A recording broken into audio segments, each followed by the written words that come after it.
Summer వచ్చేసిందంటే మధ్యాహ్నం కాసేపు పడుకొని ఈవినింగ్ లేచిన తర్వాత చల్ల చల్లగా ఏమైనా తాగాలనిపిస్తుంది. అలాంటప్పుడే మా ఇంట్లో కంపల్సరీ వాటర్ మిలన్ అయితే ఉంటుంది.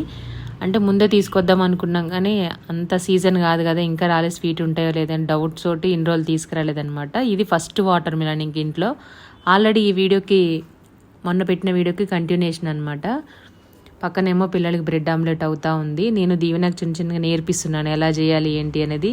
అంటే చిన్న చిన్న పనులు, మరి పెద్దవి కాదు కానీ ఇలా చేయాలి ఇలా చేయాలని ఆటోమేటిక్గా ఒకసారి చూపించేస్తే వాళ్ళే నేర్చుకుంటారు. ఒకసారి కాకపోయినా ఒకసారి నేర్చుకుంటారనమాట.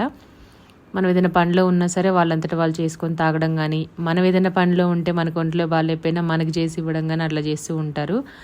కొంచెం చిన్న చిన్న పనులు, పెద్ద పెద్దగా కాకపోయినా అలా నేర్పిస్తూ ఉంటాను. ఇక్కడ వచ్చేసి ఇంకా పిల్లలతోటి మాట్లాడుకుంటూ పడుకొని లేచారు వాళ్ళు కూడాను. ఎగ్జామ్స్ జరుగుతున్నాయి కదా, కొంచెం చల్లగా ఉంటుంది అనేసి పడుకొని లేచిన తర్వాత ఆకలి అవుతూ ఉంటుంది. డీప్ ఫ్రైలు, స్నాక్స్ అవి పెట్టకుండా ఫ్రూట్ జ్యూస్ అదే ఇస్తున్నాను. వీళ్ళేమో బ్రెడ్ ఆమ్లెట్ తినేసి కొంచెం జ్యూస్ తాగారు. నేనైతే ఓన్లీ జ్యూసే తాగాను. చాలా బాగా వచ్చింది. ఇదైతే బ్లెండర్ నేను స్క్రీన్ పైన ట్యాగ్ చేస్తాను చూడండి. మొన్న పెట్టడం మర్చిపోయాను. పెట్టిన రోజే చాలామంది అడిగారు.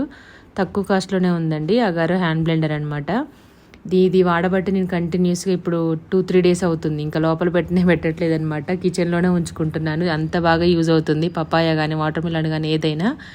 మొత్తానికైతే బ్రెడ్ ఆమ్లెట్ అయిపోయింది. వాళ్ళకి వేసేసి ఇచ్చాను. అంత వేడిగా తినలేరు కాబట్టి ఈలోపు మా దీవెన చూపిస్తుంది అనమాట, ఇలా చాలా ఇంకా చేయనా అని. ముగ్గురు 3 గ్లాసులలో వేసేసుకొని జ్యూస్ అయితే తాగేసాము. పిల్లలైతే బ్రెడ్ ఆమ్లెట్ తినేశారు. ఆడపిల్లలు ఉంటే ఎంతైనా హెల్ప్ చేస్తారు కదా. మగపిల్లలు మా దీవెన బాబు చేస్తాడు కానీ దీవెన కంటే కొంచెం తక్కువ చిన్న చిన్న